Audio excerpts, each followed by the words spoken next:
검찰의 구속영장 청구 3번 만에 구속된 우병우 전 청와대 민정수석이요. 네. 어제 법원에다가 구속적부 심사를 청구를 했습니다. 이 사람도? 네. 네. 계속 이런 소식 최근에 많이 전해드렸는데 네. 자신의 구속이 합당한지 이제 막 판단해 달라는 것이죠. 네. 원래대로라면 이제 앞서 김관진 전 국방부 장관 그리고 임관빈 전 국방부 정책실장에 대해서 이제 구속적부심에서 석방 결정을 내렸던 그렇죠. 신광열 수석 부장판사가 이제 심사를 맡게 되는데요. 이 신 수석 부장이 우 전 수석과 서울대 법대 동기고 또 사법연수원 동기여서 네. 사건 재배당을 요청을 했다고 합니다.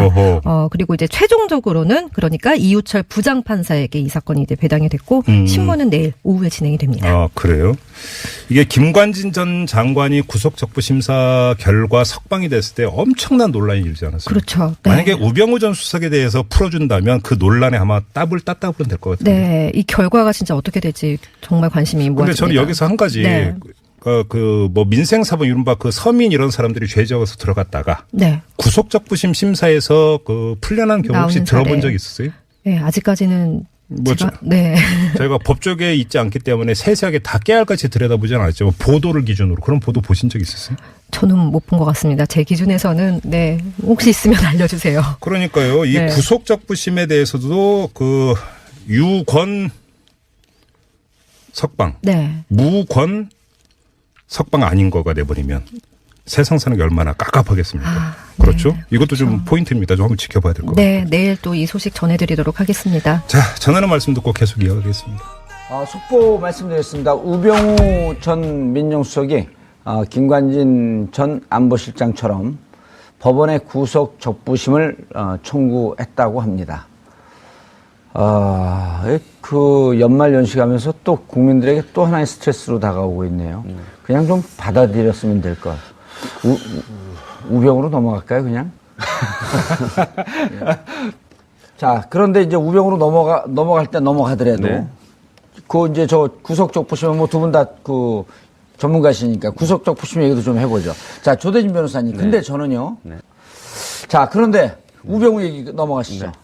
지금 언론보다 우병우가 더 심각해요. 네. 장전 수사하는 건 어떻게 보세요? 뭐 관련해서 당연히 이제 이루어져야 될 부분이라고 생각하고요. 뭐 억울한 죽음을 밝혀야 되겠죠. 당연하죠. 억울한 죽음은 있어서는 안 되고 그 부분이 대다수의 사람들이 의심을 갖고 있었음에도 불구하고 덮였다면 그건 당연히 확인을 해야 되는 부분이고요. 저는 다른 방송에서 제가 잠깐 얘기했지만 벌거벗은 임금님이에요. 모든 국민은 임금님이 벌거벗은 거 아는데 혼자만 모르고 있었던 거예요. 그렇죠. 모른 척하고 있었던 거죠. 조선일보가 그 장자연 씨 그 얘기가 1%쯤 과장은 됐어도 90% 이상은 팩트라고 하는 것을 모르는 국민이 누가 있었을까요? 그렇죠. 다 알죠. 하지만 이제 감추려는 그 세력 때문에 덮인 거고 이제 거울을 갖다 주는 거죠. 보십시오. 말은 안 하겠습니다라고 해드리는 것밖에 없는 거죠. 옷 벗고 있습니다. 예, 이제 본인이 아시겠죠. 옷 벗고 뭐 했습니까? 네. 그걸 물어봐야 되는 거죠. 그렇죠. 예. 자각하실 겁니다. 되게 좋아하시네. 자, 저기 우병우. 우병우 그 전 수석에 관련돼서는 뭐 이제 혹시나 일말의 기대를 갖고 구속적부심을 적부심을 청구한 것 같긴 한데 모르겠습니다. 하도 제 요즘 그 판단으로는 법원이 정상적인 판단을 하고 있지 않은 걸로 보입니다. 그렇기 때문에 뭐 사법부의 판단에 왜 개입하려고 하느냐 이런 비판도 있지만 법조인의 시각으로 봤을 때도 이게 일상적인 그런 그 성향은 아닙니다. 그렇기 때문에 뭐 이렇게 좀 걱정이 되지만 그러니까 그런 것을 노리고 우병우 수석이 또 한 번 배팅을 해본 것 같습니다. 원래는 영장실질심사에서 기각되면 그냥 순순히 재판을 기다리는 게 정상적이거든요.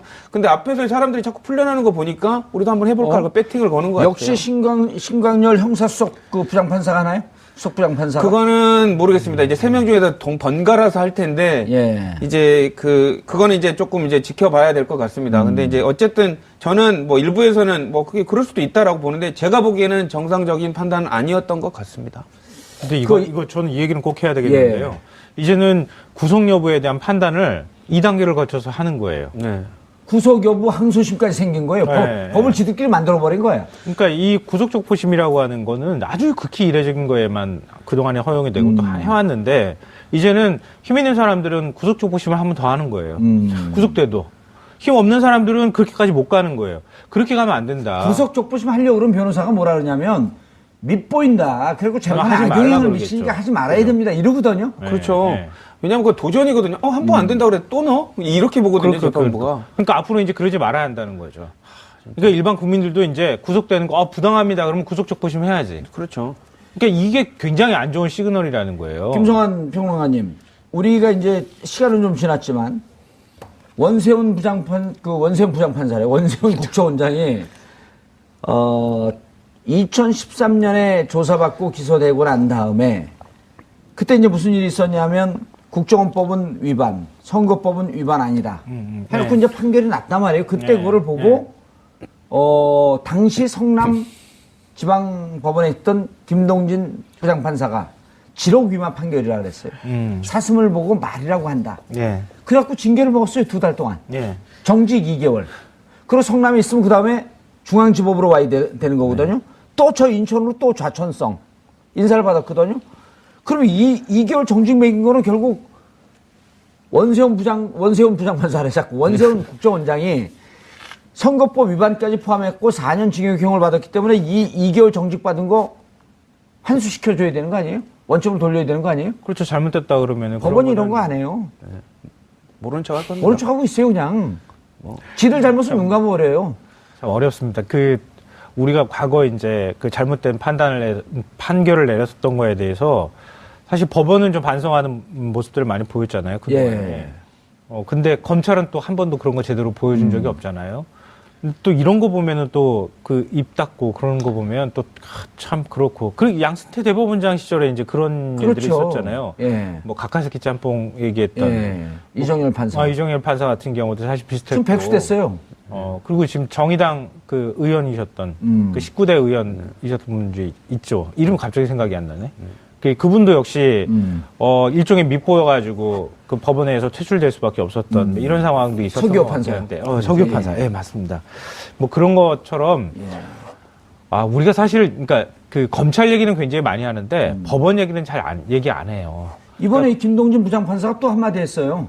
주위의 판사, 법조계에 있는 주위의 판사들에게 모두 물어봐도 이 구속 적부심에 김관진, 임관빈이 풀려난 것을 이해하는 사람이 하나도 없다. 맞습니다. 그렇다고 한다면 신강렬 부장판사가 잘못한 거 아니에요? 근데 참 그게 어려운 문제인 것 같아요.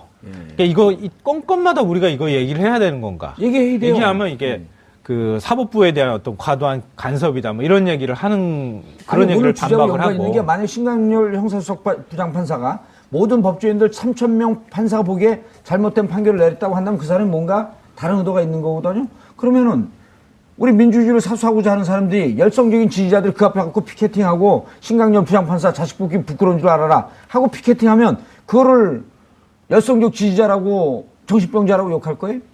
아니요. 그건 좀 다른 차원의 문제죠. 예. 그러니까 판사들이 보기에도 납득할 수 없는 판결을 내렸다고 하면은 그 판결에 대해서 누군가는 문제제기를 할 수 있는 거죠. 예. 문제제기를 하는 것하고 국민들이 볼 때 국민들의 의사표현을 하는 것은 그건 전혀 다른 문제예요. 예. 그러니까 그건 의사표현을 하는 거죠. 그것조차 할 수 없다 그러면은 여기 매일 그 주말마다 나오는 이른바 이제 박근혜 전 대통령 지지자들 집회 막 3개, 4개로 쪼개져 가지고 맨날 그 도심에서 힘들게 집회하잖아요.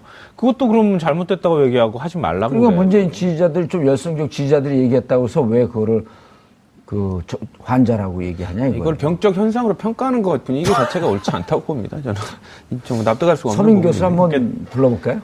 아니, 그러니까 일반적으로 이제 그런 경우가 있어요. 저도 이제 방송을 라디오를 하기도 하고 뭐 하잖아요. 하면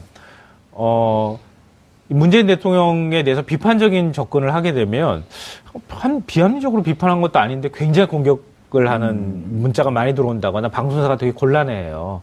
그리고 또 안철수 대표를 또 비판하면 또 안철수 그 지지자들 쪽에서 그렇게 해요.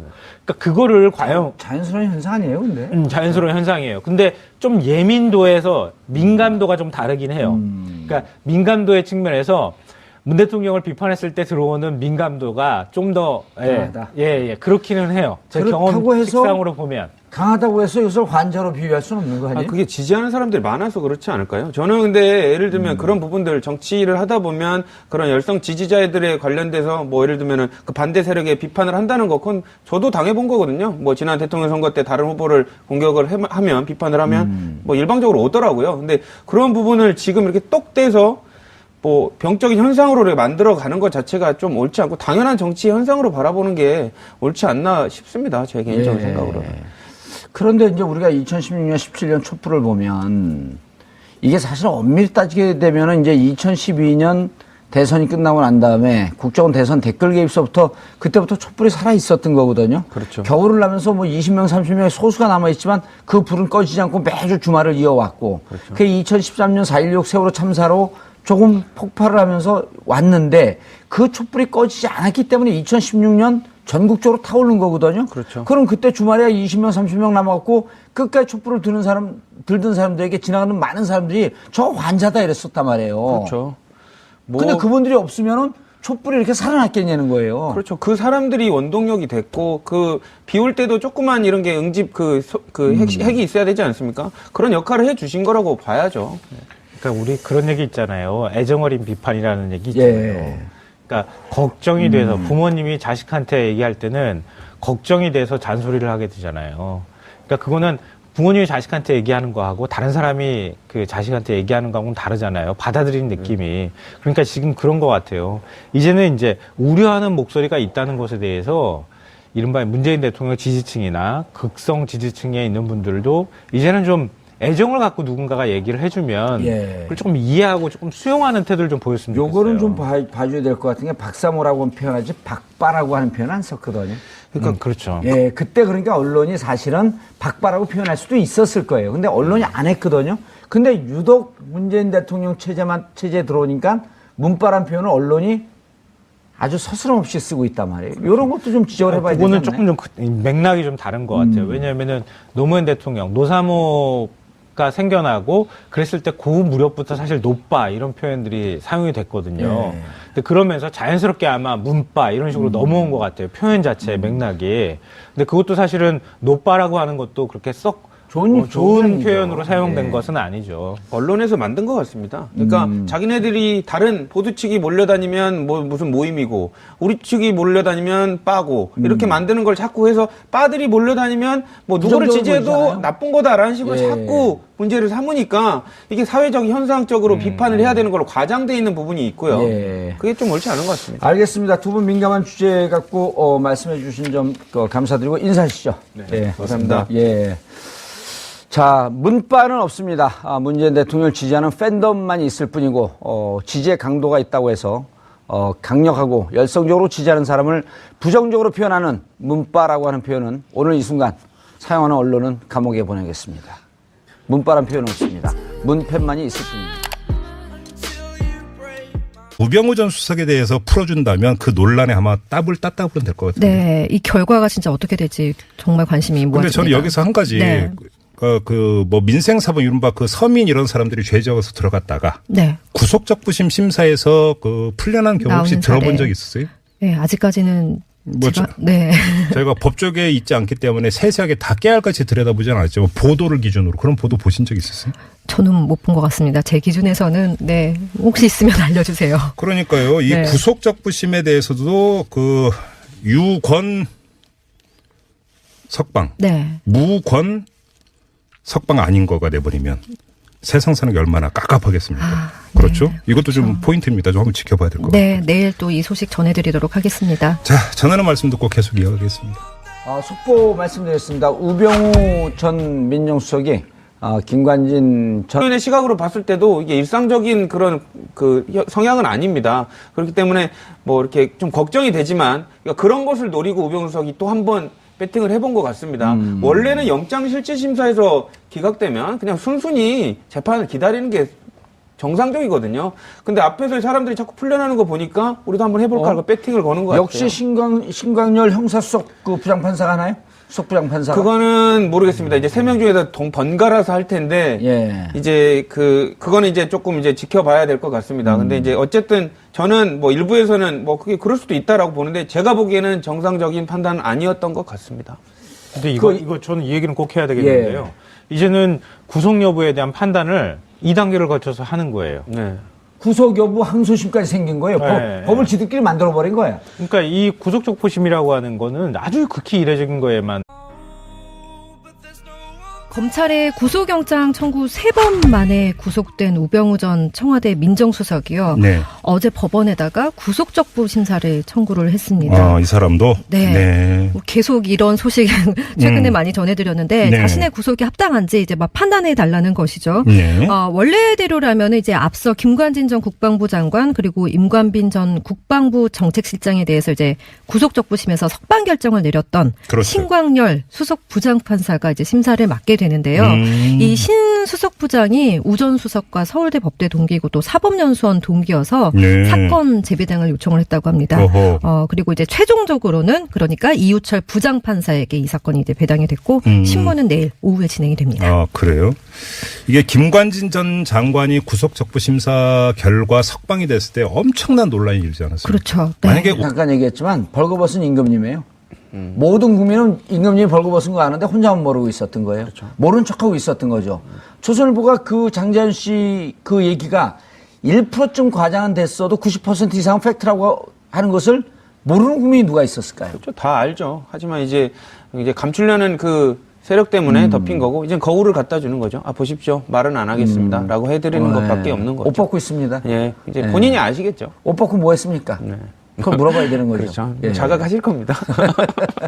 되게 좋아하시네. 자, 저기 우병우. 우병우 전 수석에 관련돼서는 뭐 이제 혹시나 일말의 기대를 갖고 구속적부심을 적부심을 청구한 것 같긴 한데 모르겠습니다. 하도 제 요즘 그 판단으로는 법원이 정상적인 판단을 하고 있지 않은 걸로 보입니다. 그렇기 때문에 뭐 사법부의 판단에 왜 개입하려고 하느냐 이런 비판도 있지만 법정 안보실장처럼 법원의 구속 적부심을 청구했다고 합니다. 그 연말 연시하면서 또 국민들에게 또 하나의 스트레스로 다가오고 있네요. 그냥 좀 받아들였으면 될 것. 우병우로 넘어갈까요, 그냥? 자, 그런데 이제 우병우로 넘어갈 때 넘어가더라도 네. 이제 저 구속 적부심은 뭐 두 분 다 그 전문가시니까 구속 적부심 얘기도 좀 해보죠. 자, 조대진 변호사님. 근데 저는요.